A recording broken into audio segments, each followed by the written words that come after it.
সম্মানিত প্রিয় ভিউয়ার্স, আপনারা দেখতে পাচ্ছেন আজকে আমরা এখানে বসে আছি। অবশ্যই একটা উদ্দেশ্য, কিছু আওয়াজ হইতে আপনারা শুনতে পাচ্ছেন। এটা হচ্ছে লক্ষ্মীখোলা যুব সমাজের উদ্যোগে আজকের এই তাফসীর মাহফিল। তো এখানে মাহফিলের এখানে যুবক ভাইরা আছে, তারা থেকে আজকের এই মাহফিলের আয়োজন করেছেন। তো আমি বিশেষ করে যে EMS watch TV 67 YouTube channel এবং ওয়াচ টিভি নূর, এটা হচ্ছে দুইটা চ্যানেলে ইনশাল্লাহ আপলোড হবে। তো আজকের যে মাহফিল, এখানে আমাদের বিশেষ মেহমান ছিলেন, আমিও ছিলাম, আমাদের ভাইরা অনেকেই আজকে মেহমান ছিলেন। আর বিশেষ করে মফিজুল ইসলাম ভাই, তিনি বিশেষ মেহমান ছিলেন।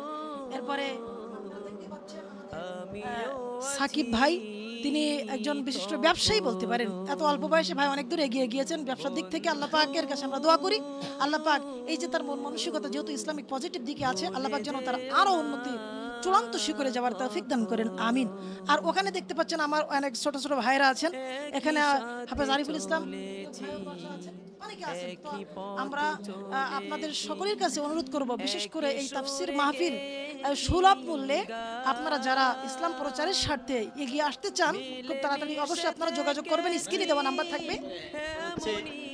আমরা যে সাকিব ভাইয়ের কথা বললাম, সাকিব ভাইয়ের একটা সন্তান হয়েছে, নবগত সন্তান। তার সন্তানের জন্য সবাই দোয়া করবেন এবং তার ব্যবসায়ীর জন্য সবাই দোয়া করবেন, মানে ব্যবসা, সন্তান, পরিবার সকলের জন্য দোয়া করবেন। এবং আজকের এই মাহফিল, আজকে আমাদের ক্যামেরা ঘোরাও। আমাদের এই যে ভাইটাকে দেখছেন, ইনামুল হাসান ভাই, ইনার সন্তান আবিদ হাসান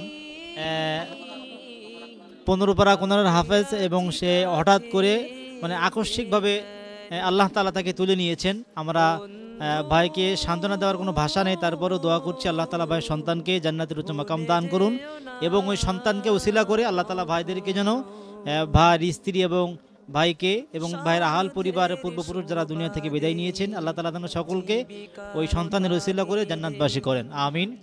এবং সকলে দোয়া করবেন এই যুবক ভাইদের জন্য যারা আজকে মাহফিলের জন্য অত্যন্ত পরিশ্রম করছেন, সাকিব ভাই সহ, সাকিব ভাইয়ের সাথে যারা আছেন। এবং আরেকটা নতুন কথা আমাদের প্রিয় হাফেজ মাওলানা আশিকুজ্জামান ভাই বলল, সেটা হচ্ছে লক্ষ্মীখোলার একটি ব্লাড ব্যাংক তৈরি হচ্ছে, আজকে উদ্বোধন হবে, শুভ উদ্বোধন। তো এই ব্লাড ব্যাংকে যারা যুক্ত হতে চান, স্বেচ্ছায় যারা মানুষের প্রাণ বাঁচাতে লাল ভালোবাসা দিতে চান, তারা অবশ্যই ফর্ম গ্রহণ করে আপনারা চাইলে সদস্য হতে পারেন ইনশাআল্লাহ। তো সকলের জন্য দোয়া করে এবং আজকের মতো এখানে আমাদের এই সংক্ষিপ্ত লাইভটা বা সংক্ষিপ্ত ভিডিওটা শেষ করছি। ভালো থাকবেন সবাই। আসসালামু আলাইকুম ওয়া রাহমাতুল্লাহি ওয়া বারাকাতুহু।